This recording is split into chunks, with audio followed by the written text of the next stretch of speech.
Hi, Tierney. I'm going to make you the host, and then you'll have to give people co-host abilities if they need to share their screen. Okay, will do. All right.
All right.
Okay, it is 1 o'clock. We'll give it until 1:01 and then we'll get started.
Good afternoon, everyone.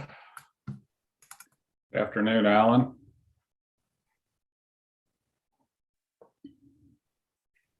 I kept clicking my share screen button and nothing was happening.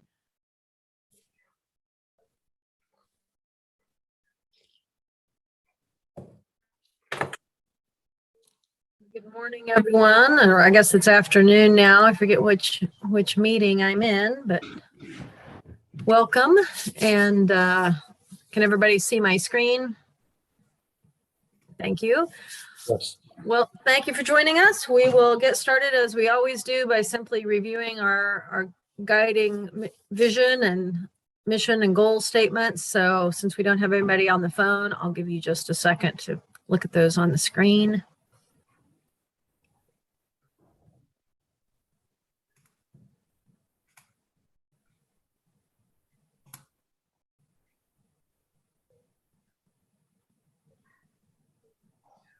I think it's important to remind ourselves why we are here.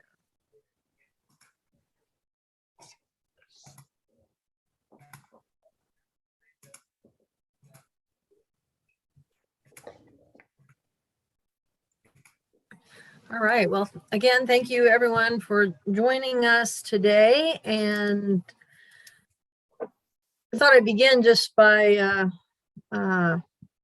giving a quick little recap of Alan and my visit with Governor Kelly. So Alan, I don't know if you want to take the lead on this and kind of summarize our conversation, or I can, but. Sure, I could start, and I meant to pull up your email, Shelley, because you provided more detail that you sent to Randy and Blake. But essentially, is Zach on this Zoom? Yes, he Zach. is. Yeah, so Zach, you can correct me in any way, but generally, Governor was pleased, approved of everything. Really, the only detail that I'm recalling that she asked for was a little more specificity on the funding request. And I don't know, I'm not recalling any other specificity on some of the details, knowing that this is still, it's going to continuing to be a work in progress. And we're going to fill in some details, additional details as we move along. And then Shelley got an email to, I think, Blake and Randy and Cindy on what's in current budget request, and just to put some more details on that. I don't know if we've buttoned all that down yet, but I think it's in progress. But feel free to, Zach and Shelley, feel free to add anything else. Yes, so I thought it was a very positive meeting. The governor seemed pleased with the work that's been done. I had a meeting with Jumpstart this morning, so I'll convey the same sentiments to all of you that I did to them, which is thank you for all of the work that's gone into this. I think the governor recognizes that there's been a lot of volunteer hours that have gone into the work to this point. So thanks to all of you. Please pass that message on to our other ad hoc groups that I am not a part of, so that they hear that message as well. as Alan said, really the main thing that we need to get tied down here is the resource request, because she would like to have a very clear understanding of how things that she is seeing in the budgets, as she likes to kind of go through those line by line or with her people, to see any connection to the work of AKCC, so that something is not eliminated, reduced, not funded, that they would be able to at least know what that connection is to the work that they have asked us to do. So a little bit of background on that. I did reach out to Blake, Trent, and Dr. Watson with the request of, hey, can you help me with anything that ties together that I need to know about? Specifically, got a great document back from Blake, kind of tying all that together. We've got some specific things that we'll be asking for because of AKCC that we'll be able to make clear. But I want to make sure while I have Trent on this call with Commerce, and then of course I had Dr. Watson with the Jumpstart meeting, as well as of course we've got Ann on here to make sure that we haven't missed anything. Really, what I found out with KSDE, they don't really have any additional requests that we're making, but at least we can tie that into some things that we can say, we're doing this with existing funding. We're doing this with existing funding.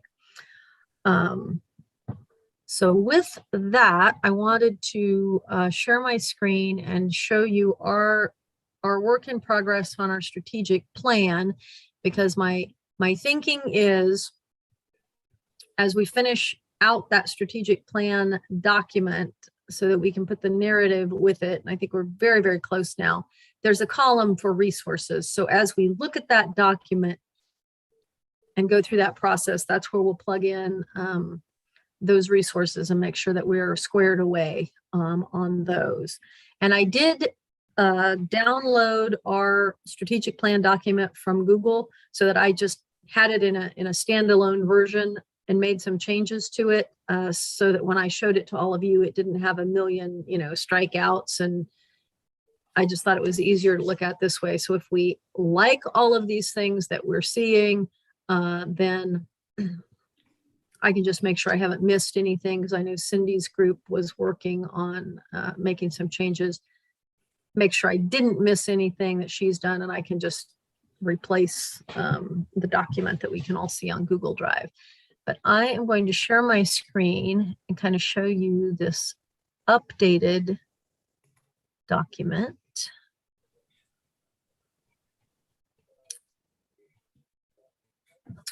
And what I've done is just tried to make everything as concise as possible, eliminated some things that we just knew we weren't going to get to, or they were still just kind of a notion of an idea that we hadn't really nailed down, to try to get the plan as succinct as possible. Also, a little bit of duplication that was in there. So you may find that I've taken like a piece of something from one of the work groups and moved it to someone else. I did that in the case of Jumpstart, had some marketing in it, but Opportunity Kansas just had a complete section of their plan that had to do with marketing. So I pulled that out and added it to theirs so that all the marketing was in one place. If we don't like that, we can move it back. I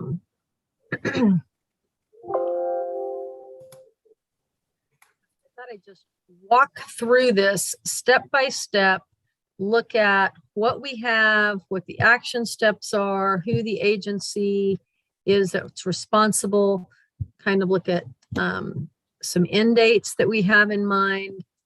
Are those resources that are requested accurate? Again, keeping in mind the one thing that we need to get accomplished by the end of this meeting so that I can get it to the governor's office by the end of the week, if not sooner, is those resources, making sure we're square on those.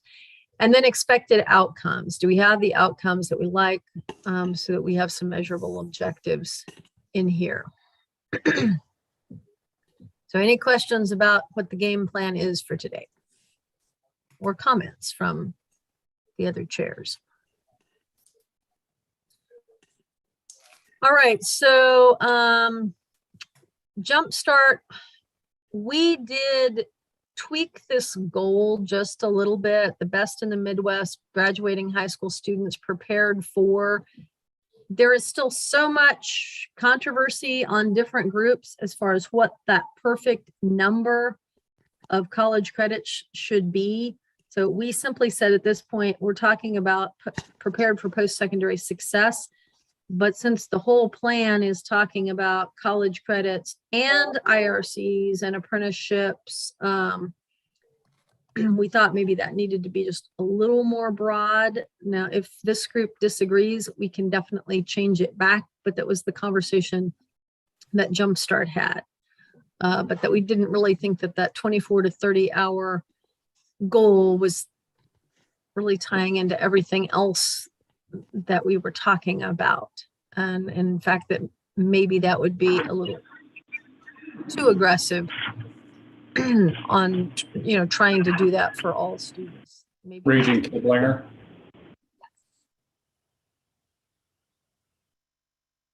Yes, Blake? Yes, I think on that goal, I think initially what we know is that at 15 credit hours, that incentivizes college going rate and actual performance, but it may not incentivize a faster completion of the degree, because a lot of times people might get into a baccalaureate program and then just decide, well, I'll take one class, I might take a lighter load, maybe work more, so that does happen.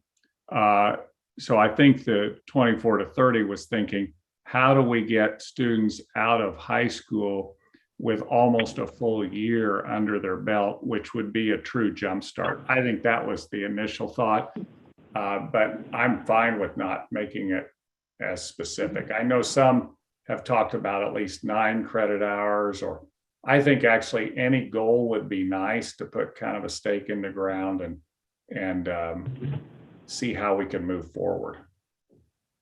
I think we'd all be fine with that 9 to 15 as a starting point, and especially where this plan right now is so centered on IT.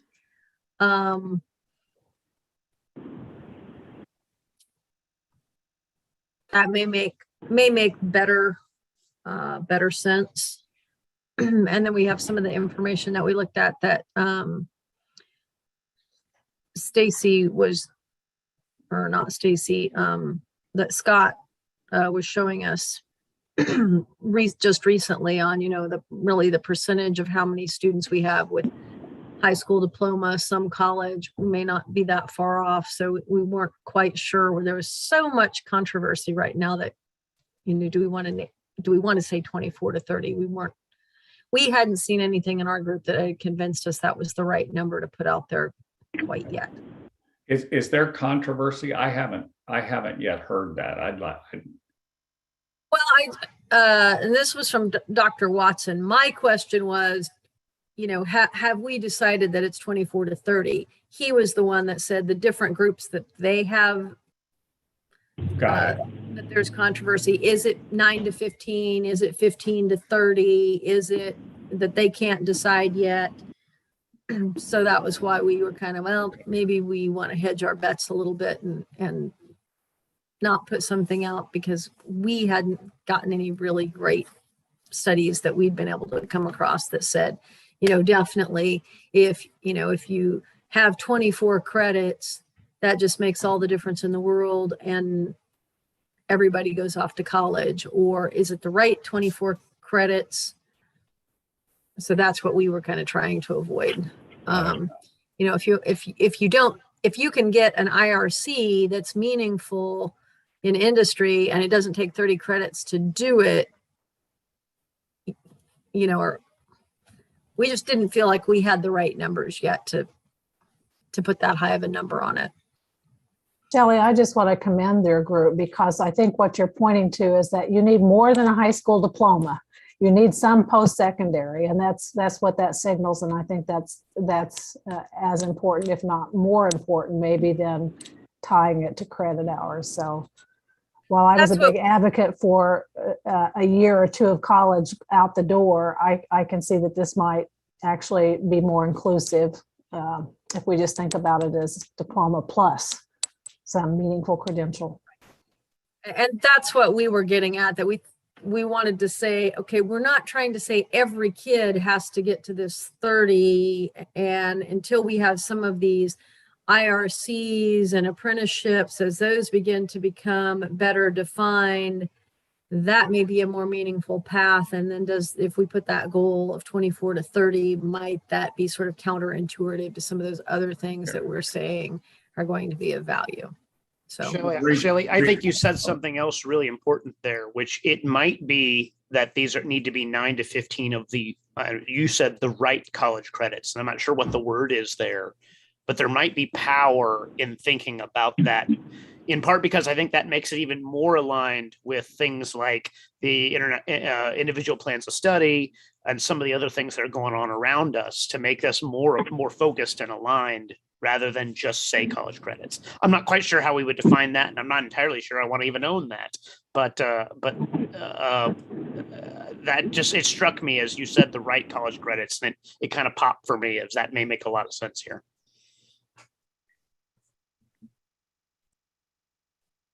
I don't know if we put of appropriate college credits, or Maybe use that language Matt brought into the room, aligned to the individual plan of study. I was just thinking that where could I put, maybe with all of this for post-secondary success. Ooh, here we go. Based upon the individual plan of study. And then all of that makes sense because it all comes back and aligns to the IPS. What do you think of that? I think that makes sense. The one that is different, I think, in there is job placement. Because I mean, the evidence is if the job placement is aligned with, well, the evidence is pretty clear that job placement directly out of high school typically doesn't lead to a higher wage career. I will say almost the most valuable one on there might be, in the near term at least, an apprenticeship, because if they get advanced standing in an apprenticeship, they're well on their way. I don't know if it's job placement. Many times students that will get a job and think, well, I'm making more money than I've ever made and it's all good, until about 4 or 5 years when you find out, well, we got to buy insurance, we got to do all. So I'm not sure about that one, although yeah, that was President Gannett wanted to put that on there, and I think, you know, he was tying it into the right job that leads down the road with stackable credentials. I know where he was going with it, but I don't know that it's evident to just somebody on the street who looks at it. So I'm fine. We can take it off. I told them all we would bring this to this group and we might wordsmith it some more. Just as I put this in the chat, Shelley, but I wonder if apprenticeship should say pre-apprenticeship, since at this age level. That's good. Keep in mind the box that we're in here is the high school. Okay, thank you. So with that being our overarching goal, then our first strategy is capitalize on programs that provide credits and industry recognized credentials for high school students, such as Excel and CTE, IRCs, etc.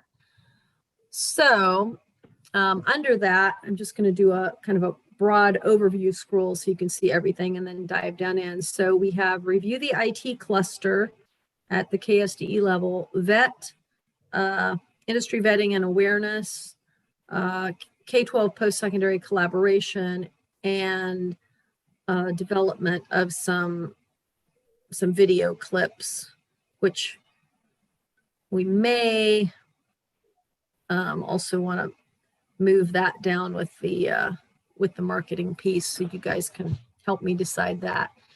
But so under review of the Iit cluster, work with Department of Labor to identify careers that are high demand or high wage in IT cluster, identify IRCs within the IT cluster and promote to secondary schools, expand IT pathways beyond computer support specialist and map the courses from post-secondary back to K-12, develop and promote a list of IT badges, certs, credentials, and degrees available to high school students and occupations available to their holders.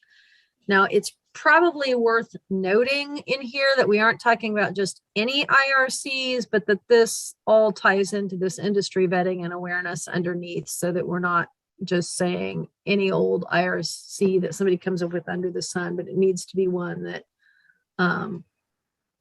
we have kind of a stamp of approval on. So we said that would be work being done by KSDE, Department of Labor, Commerce. They've started that review process at KSDE now. They believe they'll finish it by July. So we'd have some progress updates then in March just on how that's coming along. They'll be using resources within their existing budget to do that. And measurable outcomes that we have would be the list of the IT IRCs, the list of the IT careers and associated demand. We need to determine the baseline number of state-approved districts with those IT pathways, number of participants and completers, and the number of Excel and CTE IT courses, and then increase those annually off of that baseline. Shelley, one question I have for you in that first box, and really the group can help inform my thinking, but is Department of Labor the best source of identifying the high demand, high wage IT jobs? They may be, but just wanted to put that out there to ask the question.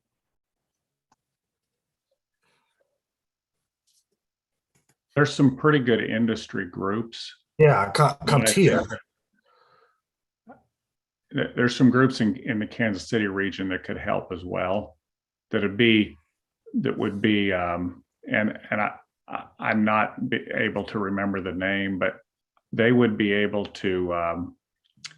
They're probably one step closer to the ground than Department of Labor, who is going to do the survey and ask those professionals. So it might be good to connect with them.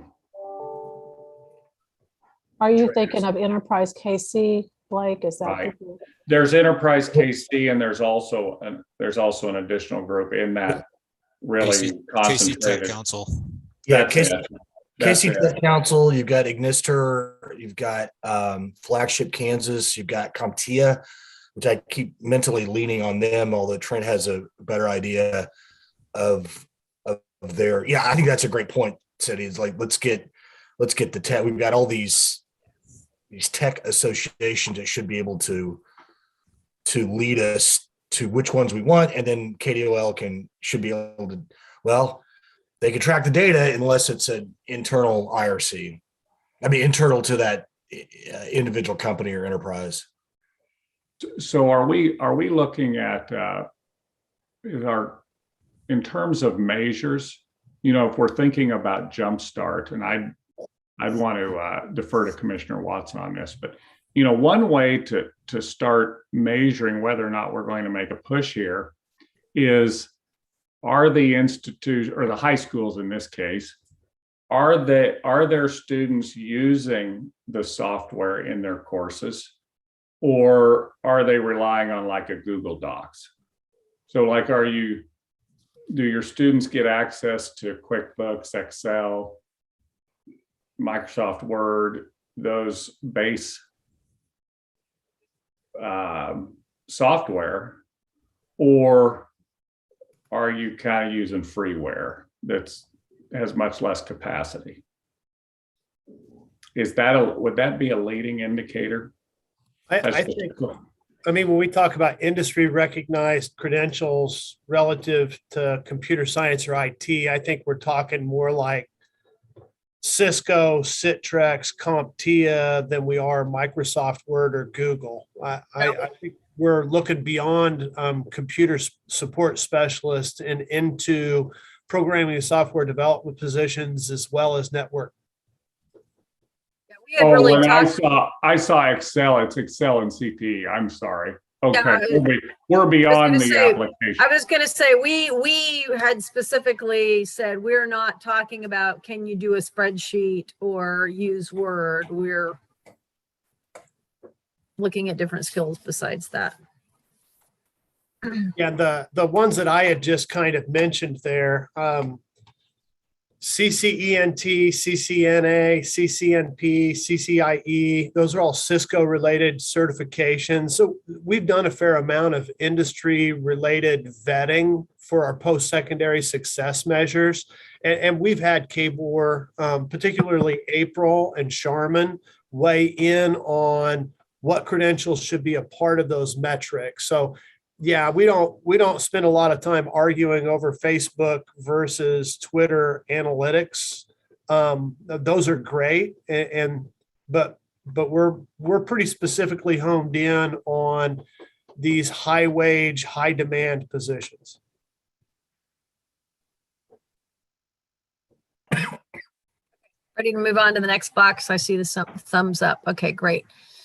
So as I said, we wanted to make sure that these are being vetted by industry and that we are making sure that industry is aware that these degrees and IRCs exist because, you know, some of the smaller employers may not have that awareness, which makes the training not as valuable. So we wanted to get industry vetting of the KSDE list of recognized IT, IRCs, certificates, degrees, promote that list to business and industry to increase awareness of the IRCs. Now we put the TEA and the Department of Commerce kind of leading the charge on that. But if you want to list this whole other group of folks up here that certainly would have some involvement in that, we can. Like CompTIA and Enterprise KC. Yes, I would add them.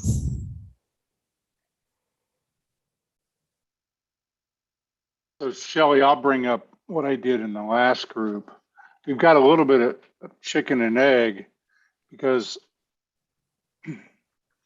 we can do these IRCs, everything below a baccalaureate degree, but as I mentioned before in the last group, but when I listened to industry talk on Friday, they were talking about baccalaureate degree people and that they weren't hiring less than baccalaureate degree people. So if we're going to, so is our job to convince business they should hire people with this multiple stat credential in lieu of a degree? I just want to make sure we're hitting the target that business wants us to hit. Maybe Trent and Allen want to weigh in. But what I heard that panel talk about on Friday was, yes, I know we've got some, I mean, community colleges were saying it. We produce this, but they really have to go on and get their baccalaureate to be marketable, at least today. Randy, I'm hearing the same thing. That the HR departments specifically are still posting the jobs with a baccalaureate requirement, but some of the comments we're hearing out of Kansas City specifically right now, just because they've been in I've been in conversations with them lately, is that the demand is starting to push that down, but we're just not seeing, as you've mentioned, the companies make that move yet. Even though we were at CompuCon last week, Randy, you gave the opening for that on Wednesday. Several of the companies that were sitting there all acknowledged that they don't need a bachelor's degree person, but they're still advertising for it. So I don't think it's our job to convince them. I think it's our job to continue to push, and we're really building a pipeline here. And then the companies will adjust to the market. We're not going to force them to. I just didn't want to get at the end of the day and say, look, we did this, we produced X more IRCs in IT career demands. And business said, yeah, but we don't have any more baccalaureate degree people to hire. Right. And the Scott Smathers found the same thing when he started researching into the cyber security occupations. They want a baccalaureate degree and experience IRCs. and some experience. So, I'm sure Matt Lindsay sees the same trend, and they'll even take, liberal arts, but they're using that baccalaureate as a proxy for another set of skills. And, I just don't think we can fight the market on that. I agree with Trent. Yeah, we added an attainment goal for bachelor's and grad degrees down in Opportunity, Kansas. So maybe you all can help us flush that out. So as the Jumpstart credentials, we also say on the Opportunity Kansas end of this plan that we need to increase the bachelor's and graduate degrees. So maybe working both ends would be a way to go at it. So do you think this is still appropriate that we have in here, that we do want to try to track that and produce some, additional credentials? To me, you're absolutely right. For most of those careers in IT, they are leading toward that ultimate baccalaureate degree in most cases. Although I can think of some people that I know making really good money who work their way up from a GED all the way to stackable credentials and finally now have a baccalaureate, 15 years later. I wonder, Shelley, if this is as much building the interest in our young people in the pipeline as it is anything else. So I think you may be it's right worth that it. it's a little something that they can see. Oh, look, I have something. Gee, I like that. I'll go get another one. Oh, look, here's a degree. And I'll defer to Blake on this, but we're starting to see a lot of four-year college programs where you're getting a degree plus some credentials along with your degree, showing that you have certain skills in addition to a BS or a master's in general. Yeah, I think badging is going to become more and more popular.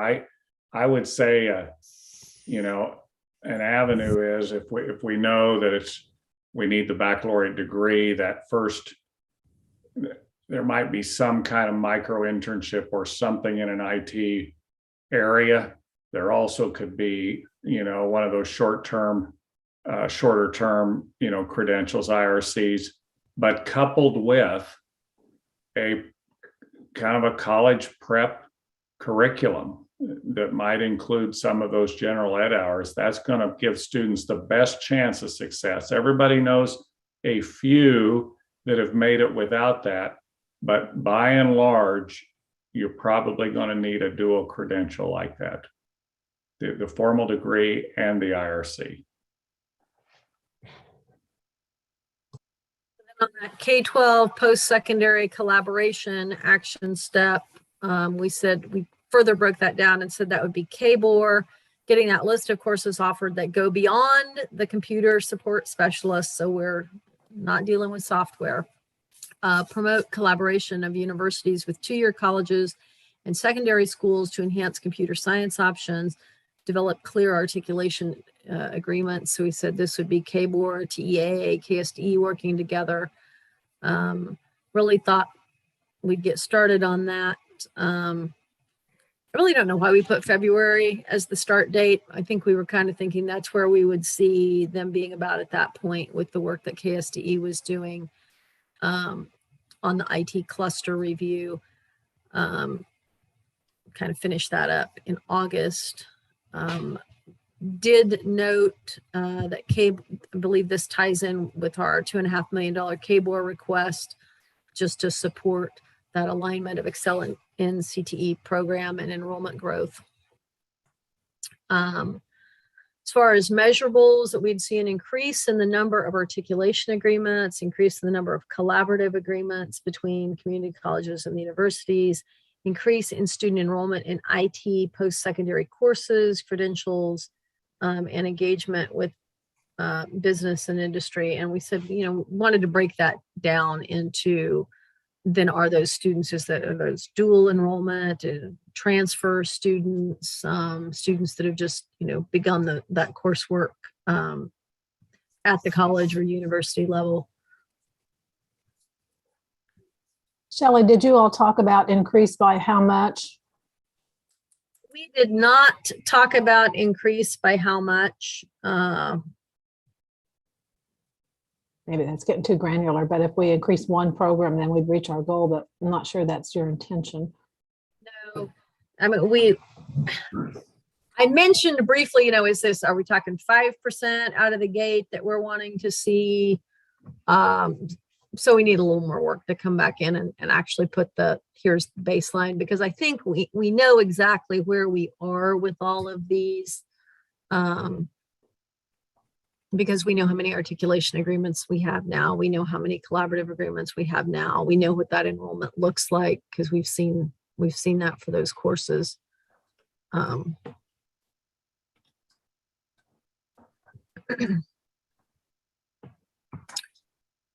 Then we had developed the video clips highlighting IT skills and careers within the varied industries in Kansas. Shelley, Stacy has a question. Oh, yes, I'm sorry, Stacy. Yeah, I was going to suggest in response to Dr. Lane that I think we're going to need to get flat to really get the information on some of those metrics. I think Smarter Kansas is K, and then we get into Talent Kansas, and that's more commerce and workforce boards. I think we're going to have to get everybody back into one subcommittee meeting to establish even what the numbers are between participants at different levels and what we want the metrics to look like. So, and I don't know if that's a matter of I need to sit down with Scott Smathers and come up with the metrics for you and report back, but it almost might be that we have too many subcommittees meeting. Yeah, I agree. Too frequently, and we don't ever get a chance to focus on getting the work and the words back to you. I agree. That makes sense, Scott. For Stacy, I'm sorry, it makes sense. We did have the idea of the video clips.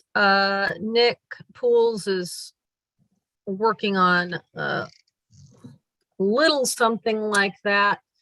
Talked about that this might be part of the marketing request that KBOR is going to put in.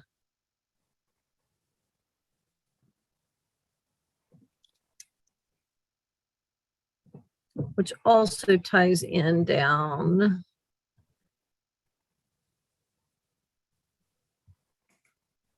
Pardon me while I scroll. Opportunity Kansas has this robust communication and marketing plan about the advantages and opportunities and cross-sector skills and all of that. So I added promoting higher paths to parents as part of that. That came from up above. I think this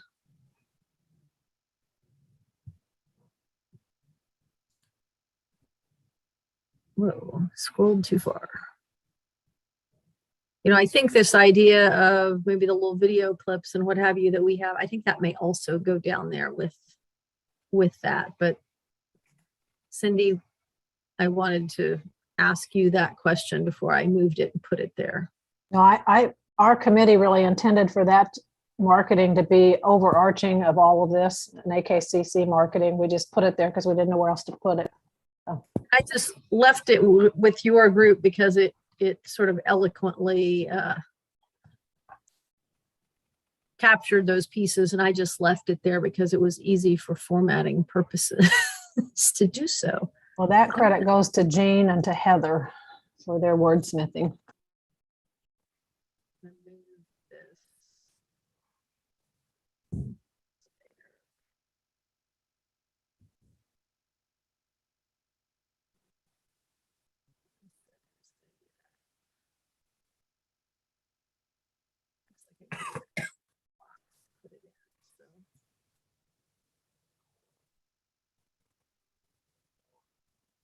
put it back where I had it and move it later because I need to reformat something or I'm going to make a mess trying to do that.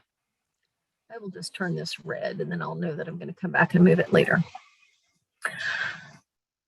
So then,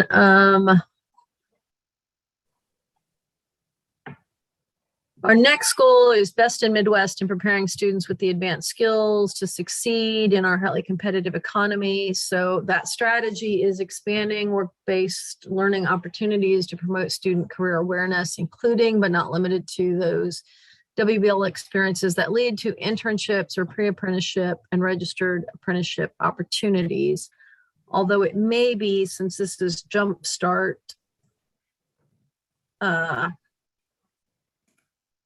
talent and opportunity ready may feel like the registered apprenticeship part shouldn't be there. Should we truncate that strategies because that doesn't really probably go with the high school component?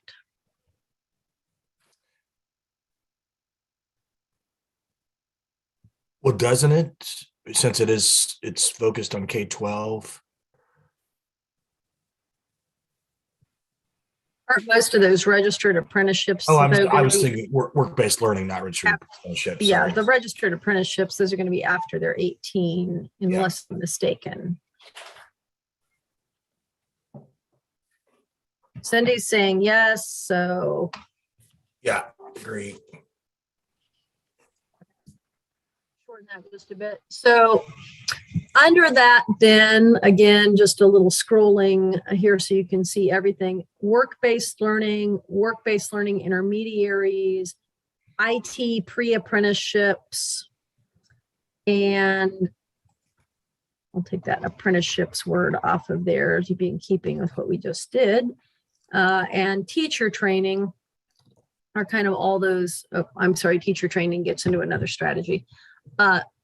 That's what falls under there. So under work-based learning, we basically have developing an internship curriculum just to help small employers and school districts work together to understand that, develop a K-12 sequence of experiences to expose students to IT careers and the earlier grade levels. And so that work would be taking place at KSDE. They're getting ready to start that. Thought they could finish that up in August. Existing KSDE resources there. And as far as metrics that we would be looking at, and the same thing, we've got to get the actual numbers so we can say, okay, here's our target. But we know we want to look at the IPS survey that KSDE gives and look at the increasing the completion of IT internships and increasing the participation in those early IT experiences.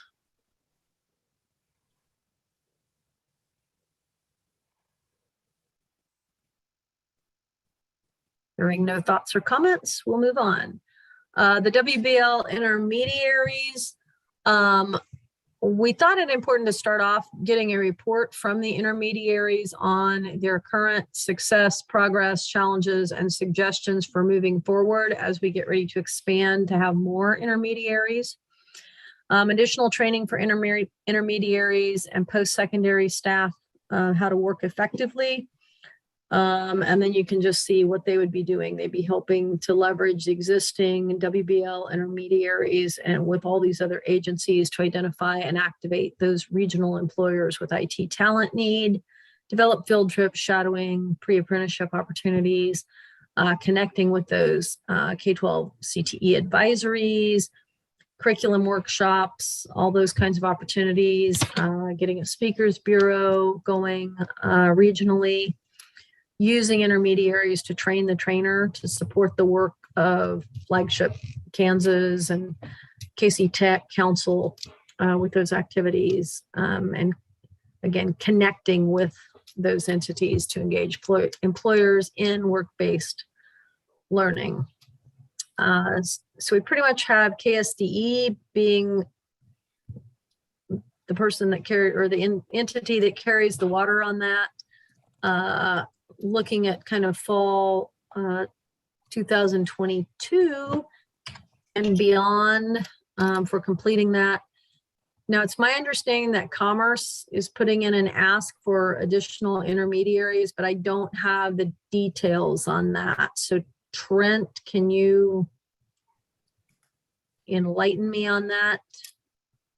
So the $5.6 million federal Department of Labor grant that we received this year, those intermediaries have been the first round of those have been awarded already. So there are new intermediaries such as Casey Tech Council rolling out the Apprenti program statewide for tech-based apprenticeships. And also Flagship got an intermediary grant. So those grants are ongoing.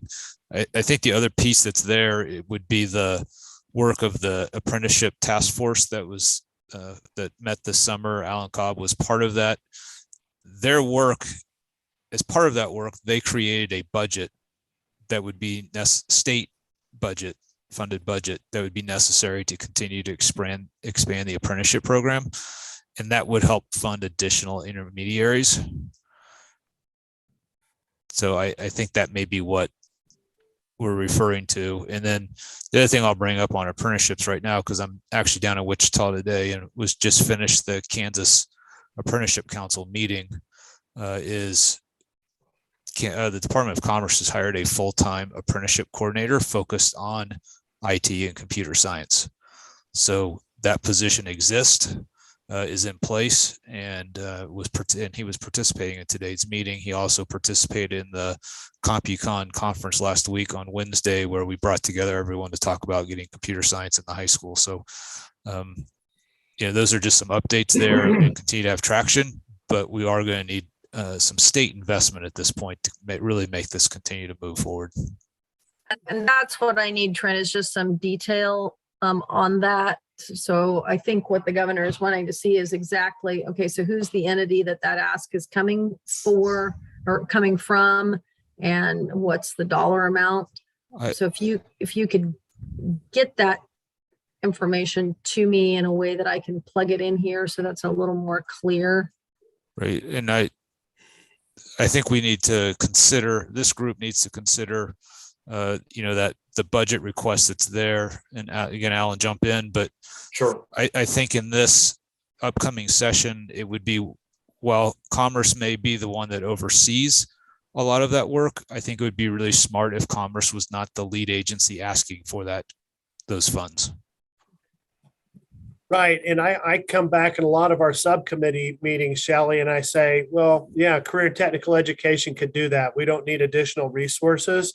And, I overlook CompuCon and I overlook computer science standards K-12. And so what Trent's probably,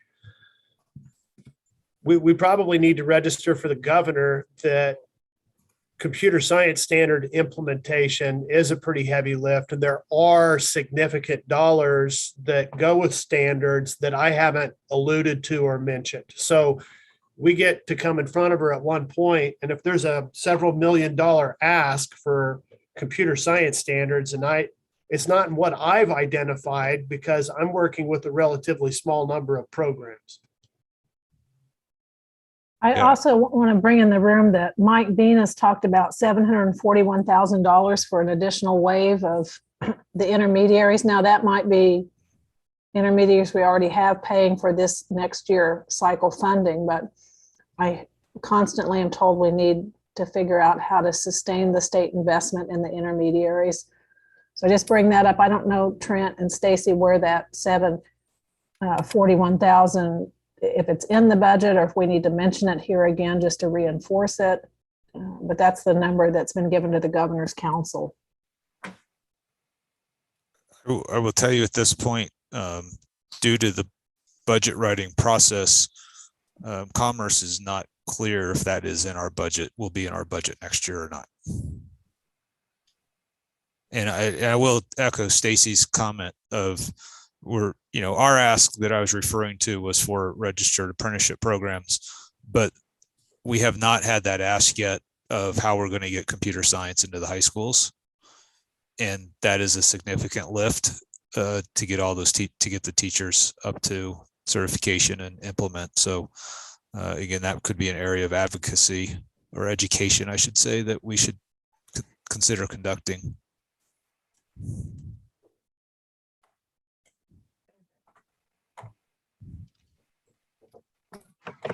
But we're going to need industry advocates. Alan, do you have comments on the upcoming legislative session and the right approach to get these dollars? Well, we need to know, here, let me turn my camera on, what dollars there are. I'm sorry, what dollars are needed. It's talking to a lot of the IT folks, or computer science, whatever you want to say. They make it seem pretty simple as far as the dollars. There's these national resources to train the trainer.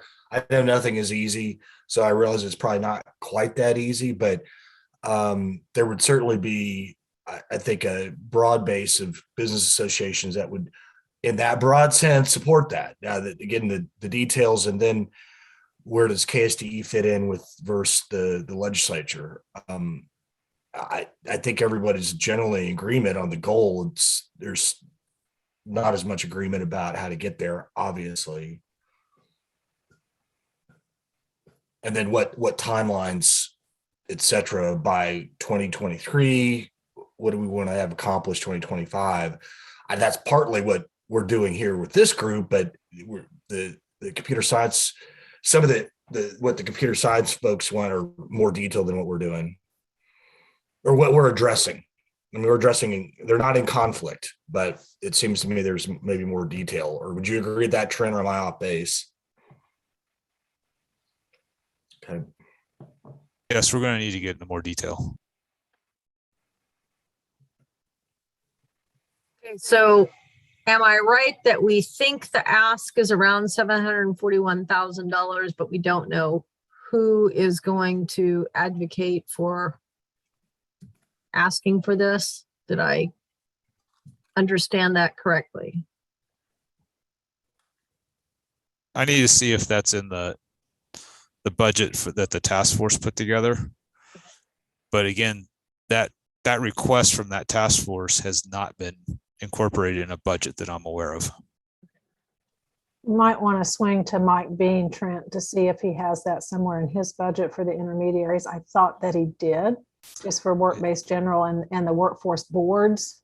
That's where the connection is. But Agree. I think my comment is the final budget recommendation has not been solidified.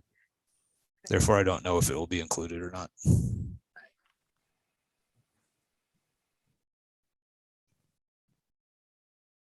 guess to tell them that we really hope that it is, as it's a pretty big piece of this plan. Blake has a comment.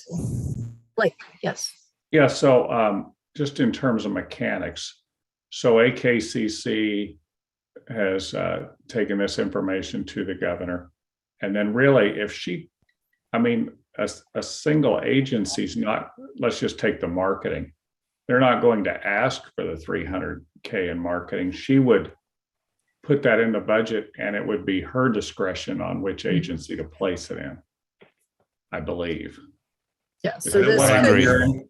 so this could be, if it's not going to be asked for by someone else, then AKCC needs to say, we need this, put it somewhere so that we can access this. And I would say that on the marketing, that would be appropriate for that line item because it might, you know, the agency that will be best suited to deliver this is Commerce. But they may not want to ask for it themselves, just, you know, based on the climate. And so, but if the governor puts it in the budget, she could put it in the Board of Regents budget, she could put it in the K-12 budget, she could put it in Commerce budget.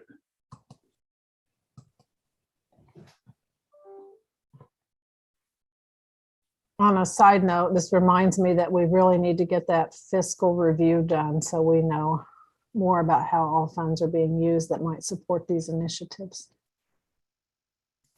Next wave of work.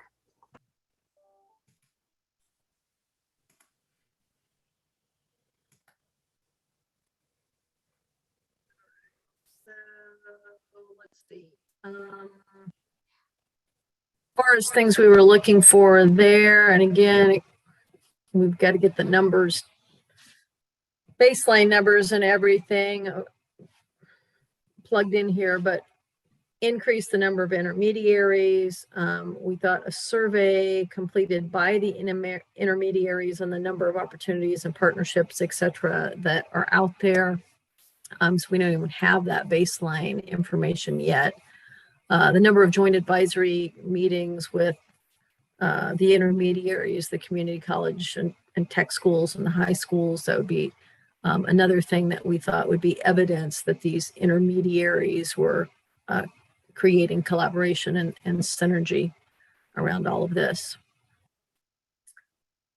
Then the IT pre-apprenticeships, develop pre-apprenticeship program for registered sponsors, encourage K-12 educators to explore summer externships related to tech careers, use Workforce Alliance Youth Empowerment Project as a model to increase employer-sponsored summer career camps, use high school counselors to help business and industry organize and manage those career camps or employer days.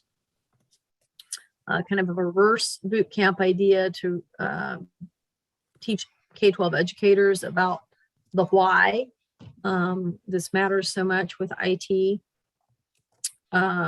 Since this is related to the apprenticeships, I'm going to put this with Department of Commerce.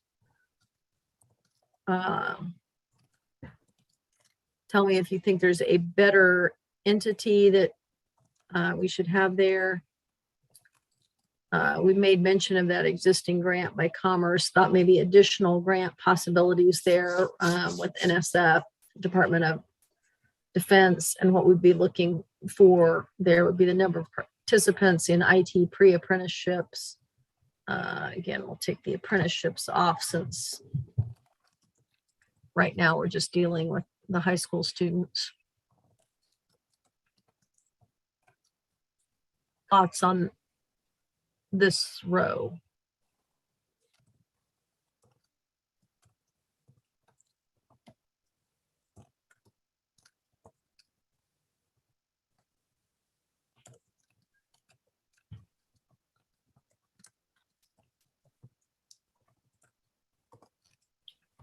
Moving on then, strategy, teacher training, needing K-12 and counselor training. We repeated the boot camp step, training modules for counselors and teachers related to IT careers in Kansas, necessary skills and pathway for attainment of those skills. That would be something KSDE is working on. They said they could do it within their existing budget.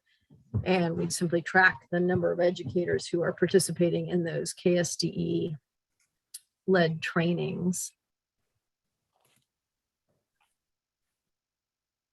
So that would take us through the Jumpstart portion of the plan.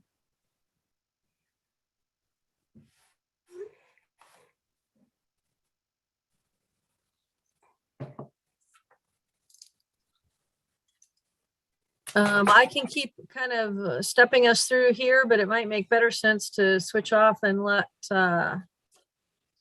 Alan or Ann kind of walk through what you see here. I'm just particularly interested in, do we have the right resources over here in these columns? Yeah, excuse me. And you can, since it's your screen, keep scrolling. Keep scrolling. And then Ann obviously jump in. Let's see. I'm trying to think of the best place to start here. I'm jumping down to registered apprenticeships. Trent already mentioned that someone's been hired internally at KDC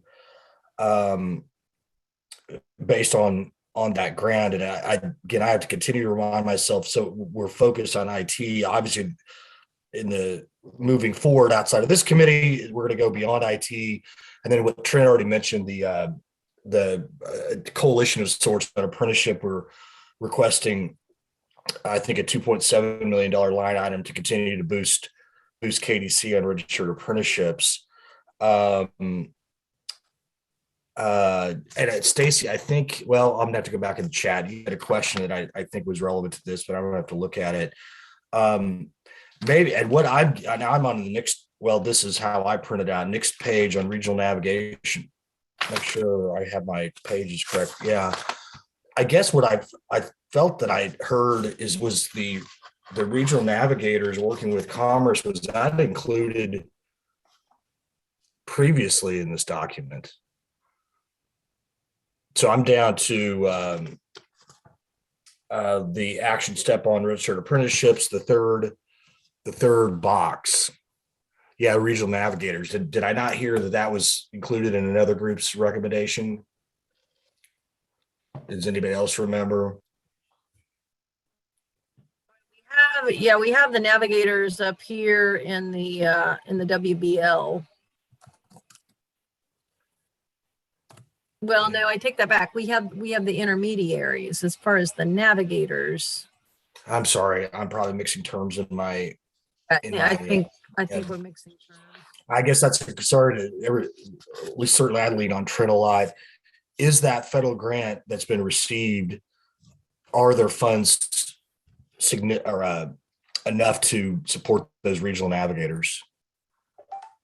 No. There are funds though to help the local area workforce boards hire people. And that was part of the grant, as well as staff positions inside of commerce. And I think part of the concern in commerce is this is basically a 3.5 year grant. How do we start building a base budget so when that grant ends, we can maintain these positions? Well, as far as the request that on the dollars, I guess we probably need some additional info from KDC, which I apologize we hadn't asked before, and unless something just got lost in the shuffle.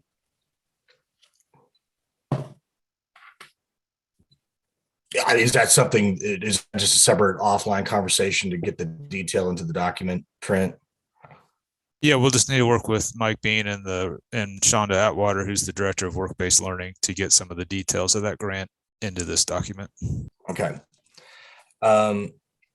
The next promote and increase the strategy, promote and increase college readiness to drive increase in IRCs, promote work keys with businesses, consider having KSD required for graduation.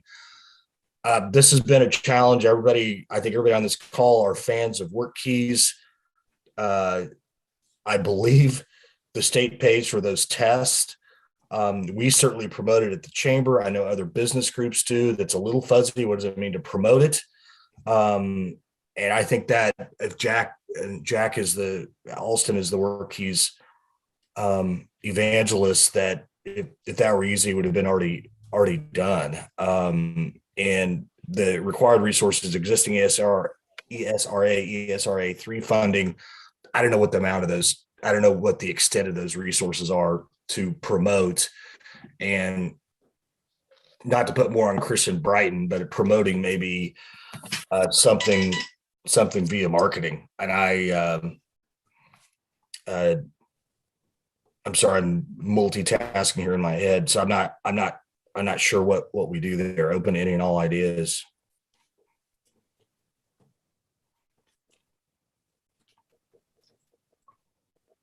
I would have a thought about the work keys. Okay. I think it's been relatively successful when a local community says we're going to be a work keys community. Agree. I honestly have been promoting work keys to businesses for 30 years. And it's clear to me that it's just not going to break through with the scale that probably where it's going to be the kind of bridge to employment that we thought it once was.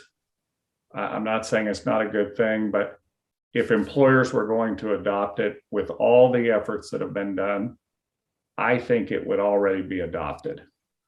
Well, I guess I get unclear on exactly what efforts have been made, except for when you have those local folks like Jack, the relatively new economic development director of Butler County, is pushing it hard in El Dorado and Butler County. That is going to make a difference. So I don't know if it's getting the other economic development directors or selected ones, because it's slowly, since I've been at the chamber, I think we've added 2 or 3 counties, only 2 or 3, but that kind of makes your point, Blake. But it seems like it should be driven by the businesses, but sometimes you got to lead the horse to water, I guess. I'm not disagreeing. I'm just saying that there's been Right. a lot of people doing a lot of work for a lot of number of years. I think it works fine to document the skills of a workforce. So it's a good thing, and they're great assessments. But I have not seen evidence on scale where employers are going to use them for hiring, because number one, they can't use those exclusively because of EEOC. And second, the labor force is so tight that employers are very nervous about excluding anyone prior to an interview process. That's what I've always heard. So, like I said, we can continue to promote to employers. I don't think it's a bad thing. Just know that I think a lot of work's been done in that area, and it's limited success. Yeah, good point. And I guess keep expectations. Well, the other thing is it's kind of a chicken appropriate. and egg thing too. Employers aren't interested because the kids aren't taking the test. The kids aren't interested in taking the test because the employers don't use it. So you got to start with one end or the other. I've been trying to push getting more high school students to take it, not just because an employer might want to see it, but because it can really play a key role in their individual plan of study and identify skills gaps that they need to address while they're in high school so they can do what they want later. But maybe we just need to decide, we need to push this with the high school kids, get them to take it, and then go to the employers.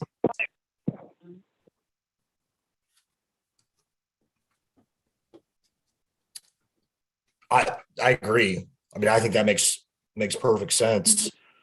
I'm looking at the next bullet point: work with institutions to create more diploma plus and college readiness courses that are required for graduation. I feel like that had been discussed too earlier in the call here an hour ago, or am I again mixing terms here? And then we do have a funding request on the side, and Blake, you've sent me a lot of details on the Board of Regents request, and I just need to spend more time with it. I'm not sure if those dollar amounts fit in the request you're making, fit with what the strategy is on creating more diploma plus.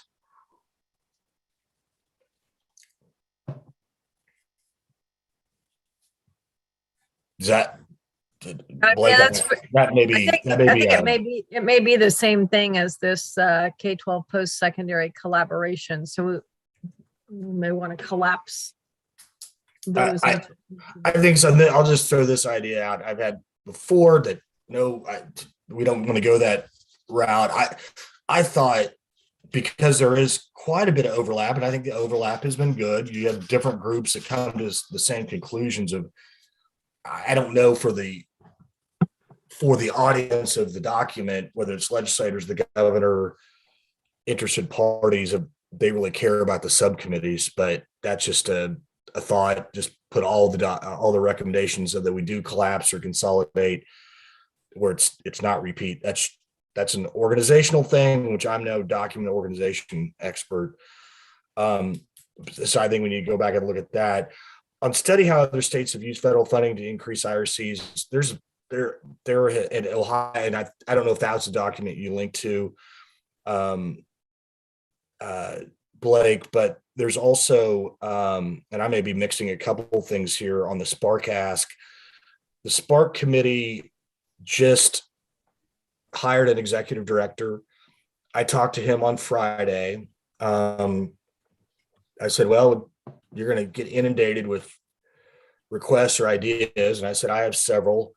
And he said, hold off for a couple weeks. He's going to be developing what's the process of review, which sounds like a very logical way, first step.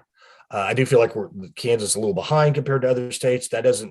We're behind. That may be an okay thing, that maybe we'll be more thoughtful and deliberative, and maybe the other states move too quick and are spending money that's not going to, on the federal money, that's not going to be, not have a very ROI. And so it's anything in the entire document on Sparks. I talked to him Friday. Today's Monday. No, I talked to him Thursday. So we don't even know not even sure what the process is going to be for those requests for a couple more weeks. And then a couple more weeks is the end of the year. Something we're going to have to readdress after the first of the year. Promoting JAG-K, I'm still that's a general thing. I think everybody here supports.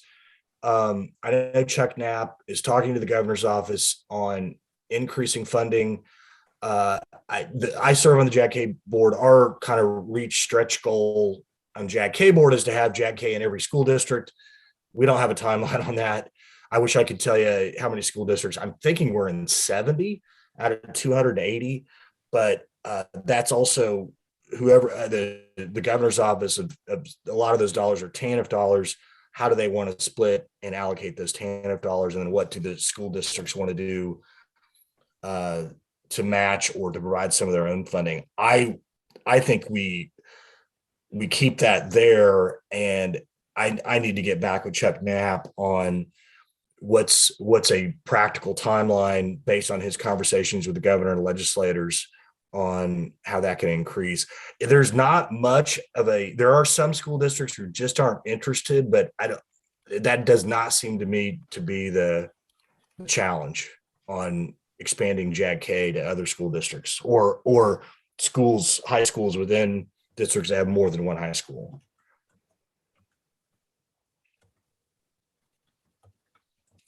So I guess I already addressed the Spark ask on the next one, free or reduced cost training. Another thing we need to go back to what I mentioned earlier, where a lot of the tech groups say, oh, there's all this, free training provided by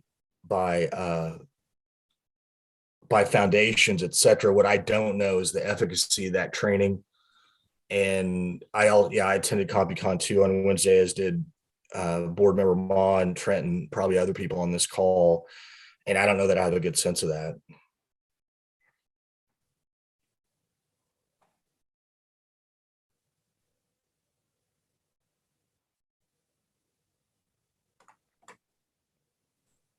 Again, that bullet point doesn't mention IT, but just a reminder, we're focused on IT, that those things will apply to other cross-sectional skills and specific targeted industries, high wage, high demand, critical skills once we get through this.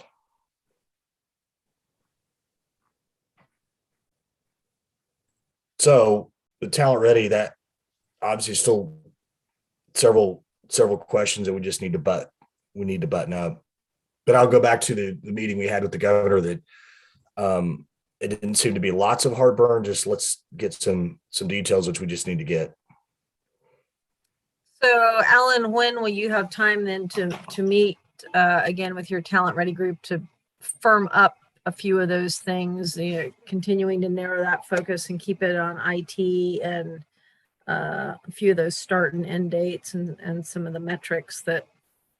Well, the only time to meet is next week. And I want to be practical, that I don't want to be, I don't know that we're going to have it down to the finite dollar amount with some of these. And again, when it's Sparks, particularly the Sparks, which I don't think we need to, but I'll get a meeting set for next Monday or Tuesday and see who can make it. Okay. And ask Trent and Mike to attend.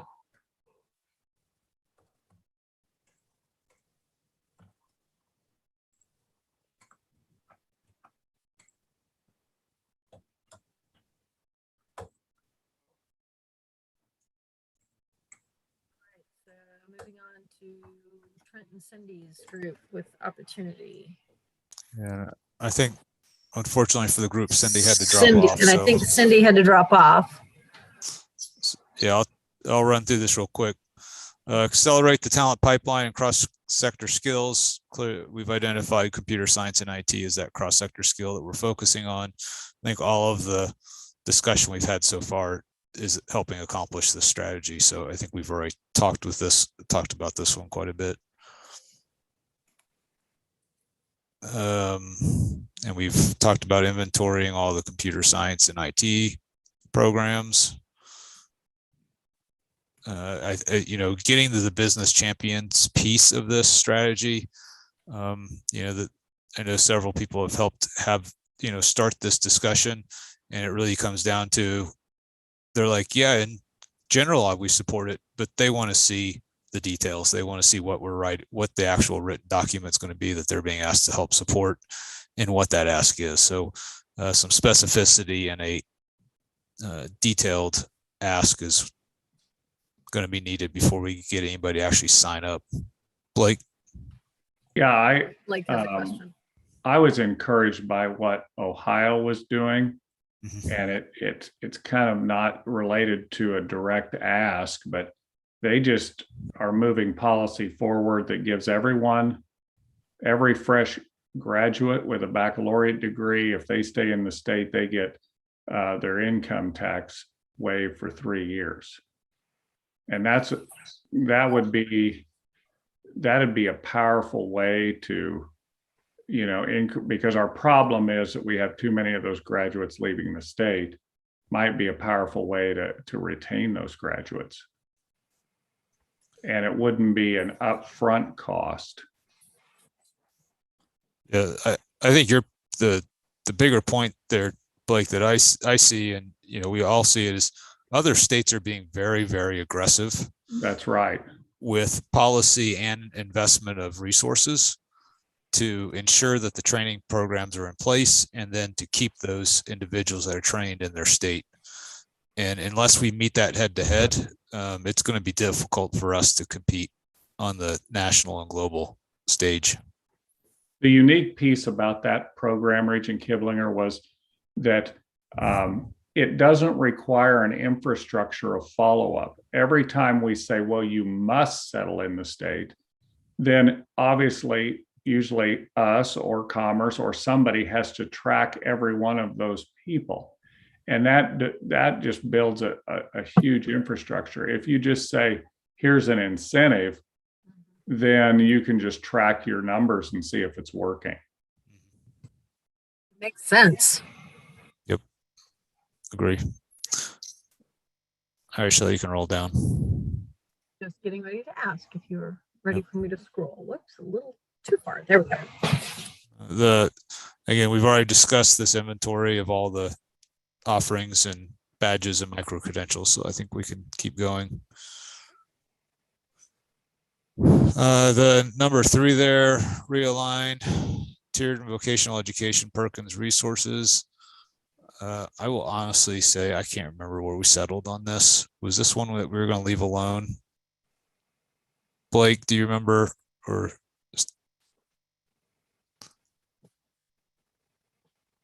I do. On the aligning the resources. Yeah. We were going to leave alone the funding formula. The right. Perkins, okay. Yeah. The Perkins. We can align right now without touching one funding formula. And I think I missed this meeting when this was discussed. So I'm going to let you. So there were other comments here. There was concern about trying to align the state funding formula. I think there's probably going to be opportunity to do that, but to open that, I would just say there seemed to be concern. On the Perkins piece, though, we can do that right now, so we can leave that in there, in my view. So we would take out as the long as Commissioner Watson's okay with that. Take out the tiered and vocational funding, so it should just say realign Perkins resources.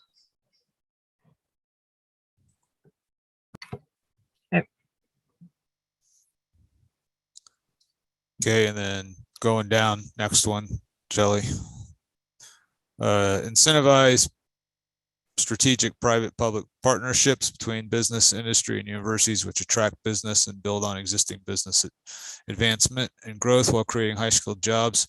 In general, this is working closer with our universities, our higher education system, to attract businesses, as Blake knows, and I also appreciate Stacy's help on this and Commissioner Watson's. We have a project right now where we've all come together to work on this, and we'll continue if we were to be awarded this business. Those are definitely jobs that there's a long growth curve ahead, and we will need everyone's assistance in meeting that need. So I think that's an ongoing activity, and really appreciate the strengthening partnership that we have with the Department of Education and the Board of Regents. Curriculum and equipment grants. This was something that we did with some CARES Act dollars in commerce to our technical and community colleges, as well as some of our 4 years, to give them equipment grants to jumpstart some programs. That had good success, and we'd like to see that continue to grow. I think the challenge there is identification of the funding source. And so until that picture clears up, that may have to be grants, that could also be other stimulus funds, but we need to find the funding source there. This is Al. Let me jump in real quick. And it looks like this is maybe something new, or I missed it. The Kansas Manufacturing Solutions got a big grant for basically a manufacturing database in the state. And the person who basically invented this out of Utah told me that there's a mechanism where companies can donate, or if they have equipment that's not being used, they can donate that, or the community college, tech colleges can track down what that equipment is. So just kind of note to self, I'll follow up on that. It's not going to solve everything, but anybody who's taken a tour of any manufacturing plant, you see, because they update so quickly, that there's still useful equipment that can be helpful for training. It's not going to be state of the art or the newest, but just something else that I don't know that anything needs to be added here, but I'll follow up with both KMS and then the folks they're working with on that database. It sounded encouraging. Sorry, I'm going to put something in the chat here for everyone to see. If you haven't seen the KMS program called Connects, I encourage you to see that as well. That's going to develop a supply chain database of manufacturers in the state of Kansas, and we're partnering with KMS to do that. And that's not specific to this group, but the reason I want you to know about that is that's going to start connecting Kansas businesses with other Kansas businesses and develop that supply chain, which will help bring some networking and some cluster alignment, which is going to help us accomplish some of these goals as far as job growth. And also, you talk about intermediaries working with a variety of small businesses to develop apprenticeships. This is another way we can start to identify some of that. Increased number of graduates with bachelor's, master's, and PhDs in computer science. That work's ongoing. Appreciate working with Scott Smathers with the engineering deans across the state, and that's been part of that discussion and will continue to be. Where are we now? I'm sorry, I think No, you're fine. Right. Scroll down. And then the marketing, I think we've already discussed about the importance of that marketing, and that we can create the programs, but if no one enrolls in them, we have failed. So we need to make sure people understand the career opportunities and that cross-sector application of the skills that they're training in. So this, what you guys had suggested was $1 million a year for 3 years. Up in another part, we had suggested 300,000 that would need to add to that. So Trent, would you have that $1 million a year? That would be an ask to come from AKCC to say, please give this money to whomever you feel is appropriate, probably. Right. And that would be something where, like, if that was in the governor's request, and then if she assigned it to an agency, and let's say she assigns it to Commerce, then Commerce would be responsible for developing the RFP and the hiring of an agency to actually implement develop and implement the program.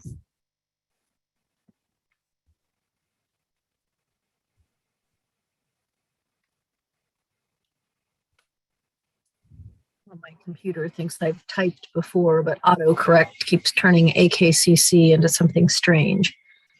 Okay. All right, thank you. And then, of course, this circular plan is just kind of that ongoing over the whole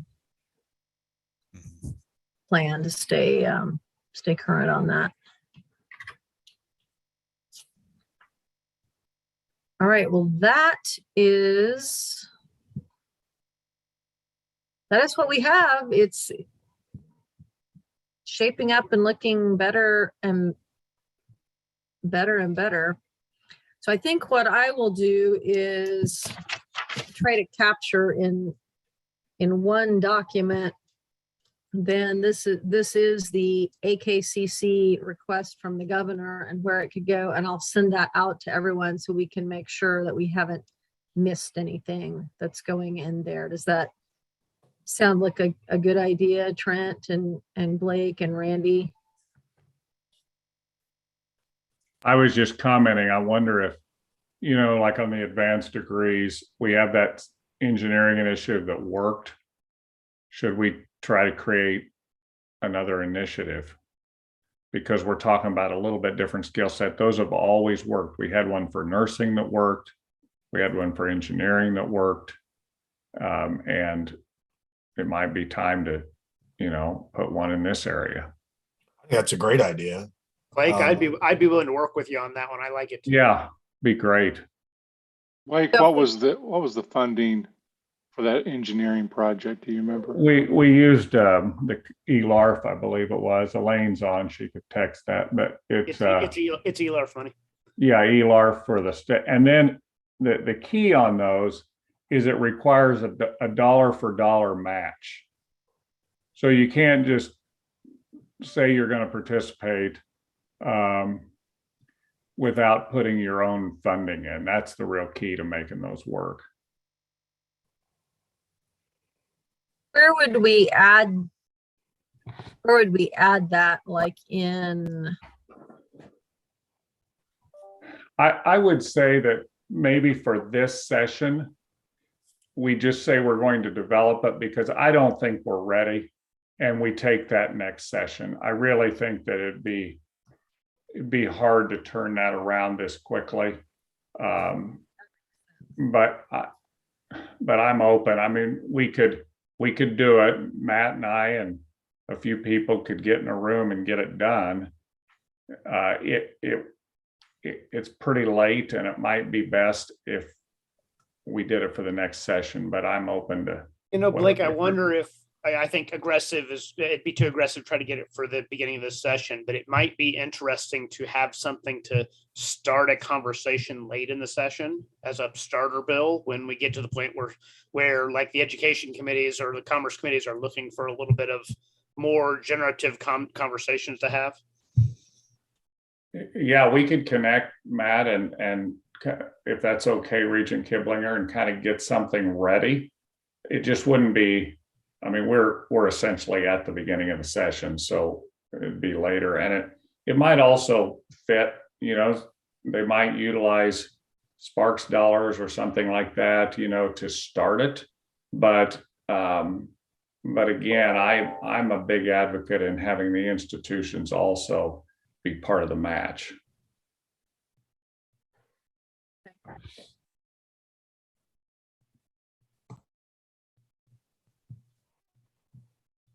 Shelley, if we pulled together all of the different budget items and say, okay, this is what we're seeking from the state of Kansas, this is what we're seeking for grants. I mean, because when I look at that spreadsheet, I mean, it took us an hour and a half almost now. That's pretty daunting. How do we get this a little more concise and understand exactly what we're asking for from the state? Yeah, to me, I think this needs to be very specific, that it's just we're asking for this much money for this thing, this much money for this thing, this much money for this thing. If you want to see how the pieces all fit together, here's the bigger plan. But she seemed to be, and Alan, you can, and I think Zach is on this call still. Correct me if I'm wrong, but she wanted it very clear. This is how much, this is what we're going to do with it. Understanding that there are an awful lot of other pieces to this puzzle where we're using existing resources. So maybe if we put that in a document that's very black and white, we're asking for this much to do this thing. If you want to see how that fits into the big picture, you have to look at this document. Yeah, and it should be, it should be a simple chart. I think it should be simple. That's kind of what I'm envisioning. Zach, does that sound like what you believe Governor Kelly wanted? Yeah, I think the big thing would be to have it broken into pieces of action items she can take, and action items that need to be assigned to other places. Obviously, on some of around what the conversation we're having now, a lot of those things in terms of budget are pieces that she needs to take. But I think if it could be broken down into Governor Kelly, and then from there, what other items other people might have to do, I think that's a good way to do it.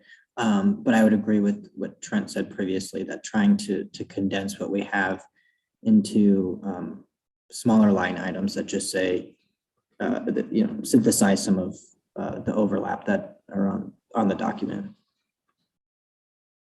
I have a approach question here. Are we better off having one big ask or having an ask that's fractured and therefore there's lines in other budgets that may not be in context with the total big picture of how it all fits together? I just don't know which one is the better approach, because if we fracture it and they see a line over in KSDE and they're like, what's that? And that gets stripped out, then we've lost that element of the ask. Or do you come in with an initiative and show the big picture and say, this is the ask, this is just how it's going to get funded? I'm asking because I don't have an answer. I don't know. All the years I've been doing lobbying, I've usually not lobbied a lot for extra spending. So I don't know what the right strategy is, but that's a good question.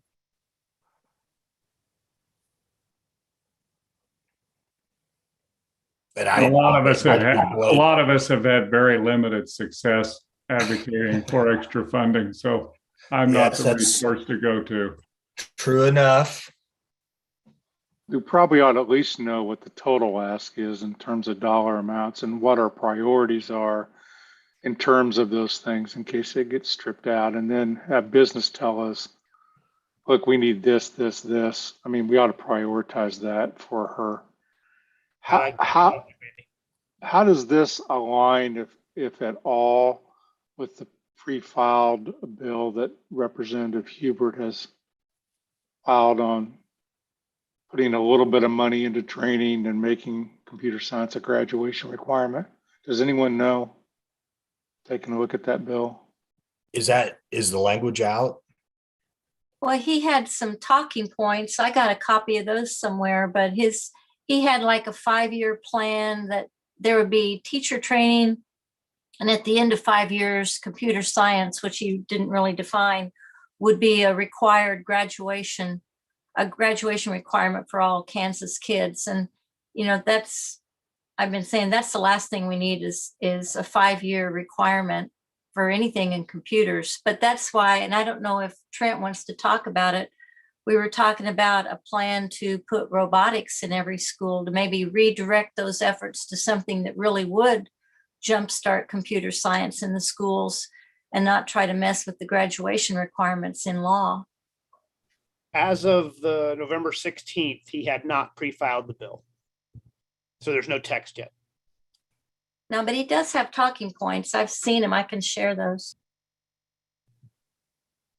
That'd be great. Since it's out there, I just wondered if we can merge that, or if there's a way to partner with that, or there's going to be a lot of moving parts. The more we can have fewer moving parts and be very directed, I think will serve us all. Well, does Trent, do you want to talk about what we talked about at CompuCon? Well, I don't want to muddy the waters right now, so let's finish this Anne, and then we'll, if we have time at the end, let's Well, discuss I was it. just thinking it should be part of the ask because that's something that has to be funded. If we're going to support it, it should be part of our Right. ask. Otherwise, we can just go to Representative Hubert and say, would you like to take this on, and just keep it totally separate? I just so everyone has some context, what was discussed was, you know, that we all agree that we need to have resources put into the high schools to help, or into the teachers and their classrooms and everything else. And we need to raise awareness. And some states have been very successful with implementing hackers clubs and robotics and after school activities that have generated that interest. And therefore, then you have that ground-based demand for computer science in the high schools, instead of us doing a top-down approach of really getting people excited about computer science and IT and technology skills as an after-school activity that then helps raise the awareness and the demand. So that was the general discussion. And one of them was that robotics is something that's been in a lot of high schools. First Robotics has been successful. And then how do we, you know, is that something we should do that would then help develop not only computer skills, but mechanical skills that we could roll out and do statewide? So it has that competition element to it, but it makes what we're asking for in the classroom alive in an after school activity. And so that was the general discussion there.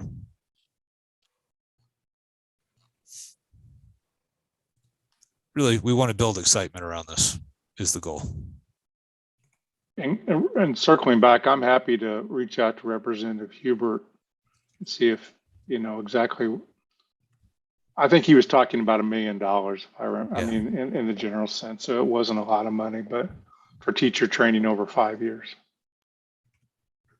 And I was thinking, and maybe it's something, a Randy conversation, or it was stuck in my head of $1 million per school district. But of course, if you have every school district, that's $280 million. So I guess, yeah, talk to them about, yeah, because $1 million spread out over 280 school districts not going to do much.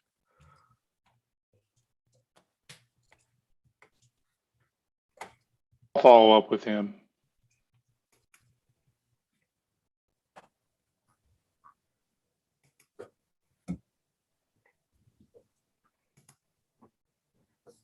Anything else on our approach to the ask that we need to consider?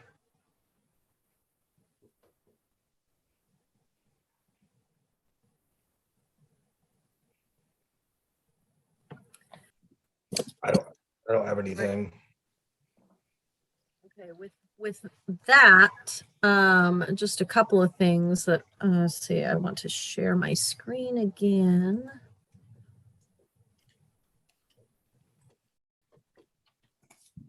I kind of created this document as we're trying to think about our plan forward, and my hope was that by the end of the week we could pull this together and have something that we could send to the governor. Maybe we can't quite meet that deadline, but she definitely wanted this before Christmas, or at least that was kind of my understanding. And Zach, you can correct me if I am wrong on that timeline. But so as we think about the work of our group going forward, some things that we need to get done would be obviously getting that that ask sent forward. Would really like to have our plan document. I mean, it's in a shareable form now, but really get that nailed down, cleaned up, all those little stray pieces kind of done so that we can get that narrative overview and get that to her in our next update. I really liked the suggestion that was made. I think the term was get flat, but have a whole group meeting where we just focus on our data, what we need to do to get our data together. So maybe that could be part of this next meeting that we have scheduled. and I have a proposed meeting date down here, like of January 10th, maybe that the goal of that meeting could be bringing the data pieces together that we have in the plan and getting that baseline data nailed down. Everybody bring what they have, get it compiled, set our targets, and move forward. If that seems like that might be something realistic to do in January. Had some conversations then about, so, what do we do with our ad hoc work groups? I think we're getting very close to the point that it's time to release them, at least for the time being. Obviously, I think some of them are very interested in our work and want to stay engaged. So we can invite them to continue to tune in to our AKCC meetings, since they are opening meetings, and they can participate virtually, or if we have some in person, if they want to stay engaged with our group. And then of course we can reach back out to them again when we need them.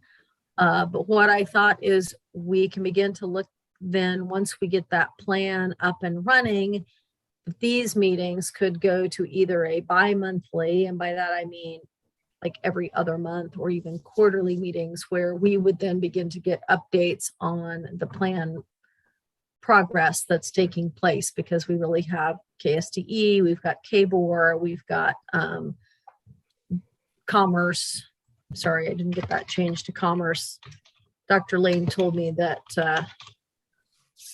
often corrections uses that, and Commerce likes to simply say Commerce. So but we've got those three entities really leading the charge on a lot of these things, that we could begin to get those updates, and that we may be getting near to the point that's what we want to do. I think we're getting a lot of meeting fatigue, but I think we're near the end here.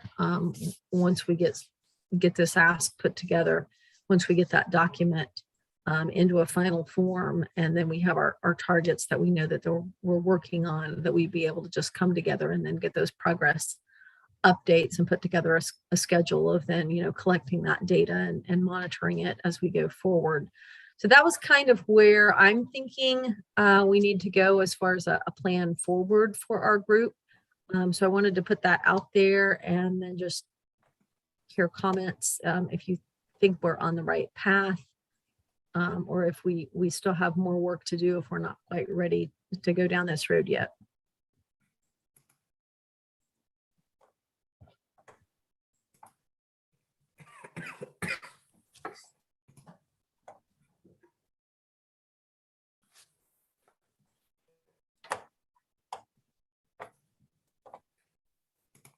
I don't hear anybody clamoring to continue to meet, but I'm not hearing anybody going, we must meet. I'm going taking silence as consensus that this is a good plan. So the last thing I have up here are some proposed meeting dates for our group for 2022. Kind of keeping with that idea of meeting on Mondays, 1 to 4 or to 5-ish, depending on what we have to accomplish. But trying to space that out so that we could begin to get, updates on the work about every 3 months. And so I have these dates that you can see there. Do those dates seem workable? Do you see any obvious conflicts, or? Shelley, will we have enough new information for a January 10th meeting? I was thinking the January 10th meeting, I liked the suggestion about going flat and getting the whole group together. And maybe it's not the whole group. Maybe we need to rethink that a little bit, make sure we get the right people invited to the table.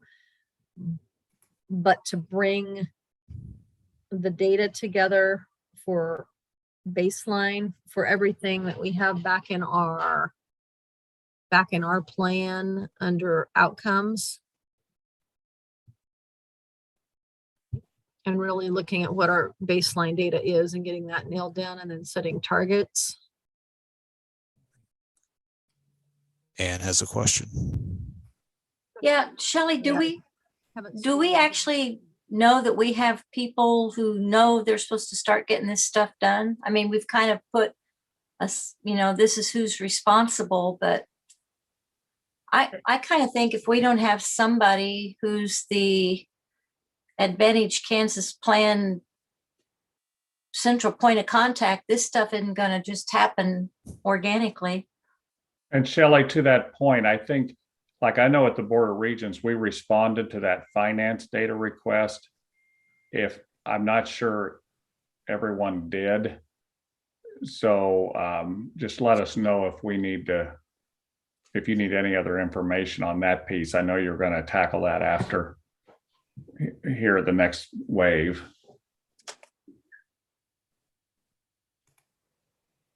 Stop share. Let me put the different document back up. In the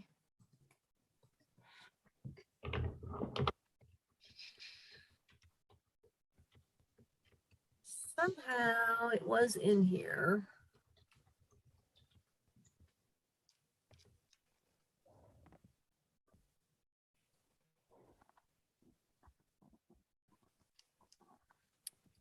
I need to get this so it's in a better spot.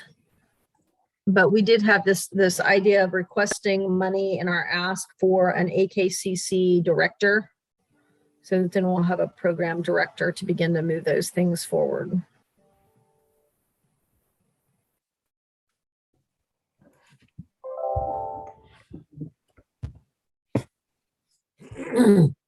Yeah, Shelley, I think that you and Ann are making a good point. Without somebody who gets up and breathes AKCC every day, it'll be hard to keep this moving. So if we can put that request that you've just highlighted for us somewhere that's prominent, that's something that we need the governor to consider. Or at least tasking someone in her division that she currently has to lead that. I think that's a great suggestion. And it needs to be somebody who has, can speak for her and put pressure where pressure needs to go. I have a question on this approach. We're asking a lot of the governor, but both houses are controlled by Republicans. Have we thought about presenting this to some of the government Republican leadership or committee chairs so that they have an understanding of what this is? Grant, I think that's a good idea, but it has to be in the governor's budget first, or it's going to be very. Agree. No, totally agree, Blake. But I mean, I don't think we should stop with the governor's office. Yeah, I agree. It's kind of obvious point that I guess we've all been so knee deep in the details of the document, but of course, we need to talk to them, leadership and the committee chairs agree. I guess the question is when. At this point, it'd be after the first of the year. And then what, looking for my calendar, I don't even know what day the session is. I would recommend that we wait till after State of the State and just start right after State of the State, because if it is not in the governor's budget, I mean, it's the governor's task force and created by that EO, it probably won't be funded. Good point. So if we wait and see what's in the budget and then we begin to advocate for that, I think that's a more efficient strategy. Sorry, Trent, go ahead. Oh, go ahead, Zach. I would just echo that sentiment. I think I'll just share that we're pretty late in that budget process to get something in by the time that needs to be rolled out for session. So I would agree with Dr. Flanders.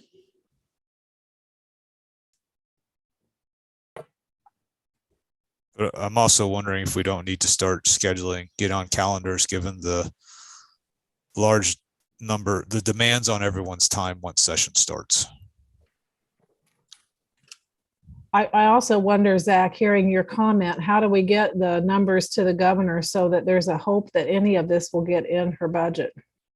And maybe then for thinking about that, Shelley and Alan, how do we prioritize for her to say, these one or two things are critical to move any of this forward?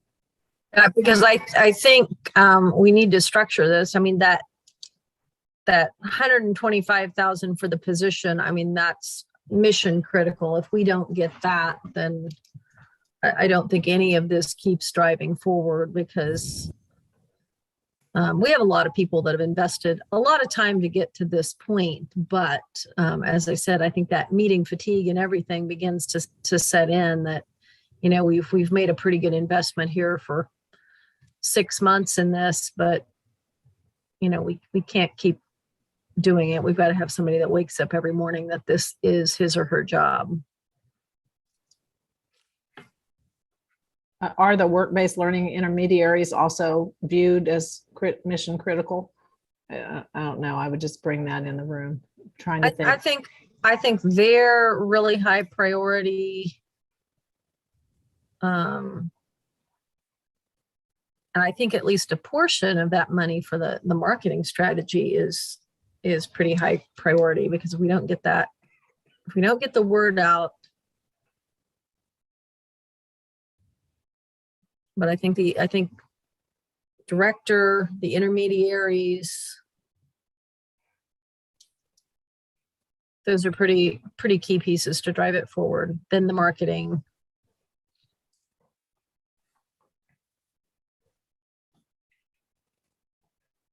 So Zach, I don't want to put you on the spot, but I think you were signaling to us that budget process is down the road. Is it too far down the road to even have this considered? I don't want it to stifle the efforts or how we're going here, but I do think we're very close to being too far down the road. But I don't think that doesn't mean, as Dr. Flanders was saying, that the door is shut. I just think the strategy would have to change post the end of this year on how to get it in there. I mean, I know most of you on this call know how big of a process the budget is, and we are going through it now. So that would be my advice is to follow, I think, what Dr. Flanders was saying earlier. And also, I mean, I'm kind of reminded, the governor could always have a budget amendment. As far as sorry, go ahead, Matt or Stacy. Yeah. As far as the rubber meeting the road here, we've got 3 years in with the work-based learning intermediaries funded through grants through Trent's office, and then this year ours. And it has taken that long for the intermediaries to trust that we're going to do something beyond the grant, right? They've been really reluctant to shift from their WIOA priorities and service in-school youth. And we're finally at the cusp where we're beginning to see some of those behaviors change. And I think it's really important to the Department of Commerce and to secondary and post-secondary that we see this final merger from the local needs assessment environment to fully empower the intermediaries to interact with economic development at the local level. So this is radical localized in my perspective on how we implement the goals. And it was supposed to be in the budget 2 years ago.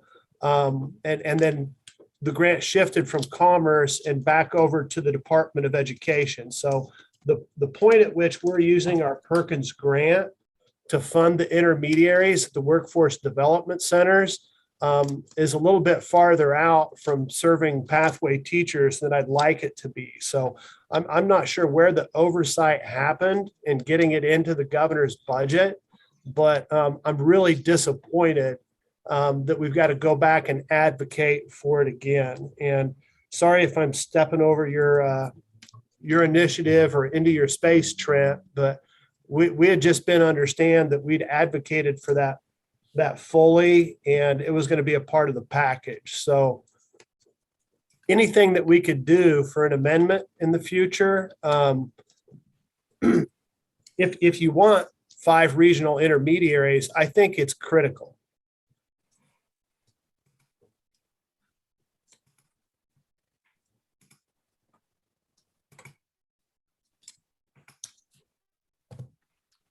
Thank you for that. that now. Well, I think we've got at least a path forward for now.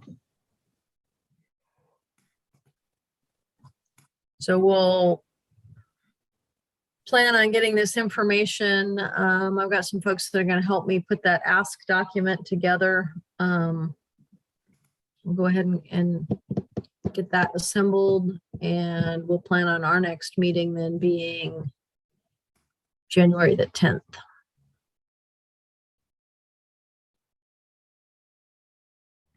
And that January 10th meeting is everybody that's been on all three committees, or is it just this group again? I want to go through and kind of figure out who we think we need to include if the majority of our work is going to be looking at our outcomes and trying to get those metrics figured out and figuring out who do we need to bring to the table that's not a part of this group right here that would have that information.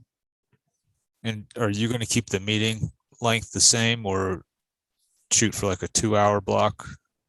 Yeah, let's say like 1 to 3. Does that work? Yeah. Shorter is helpful. Yeah. Okay, 1 to 3. Appreciate all your efforts, Shelley and Alan. Keep this moving. Everybody's efforts. It's it's a lot.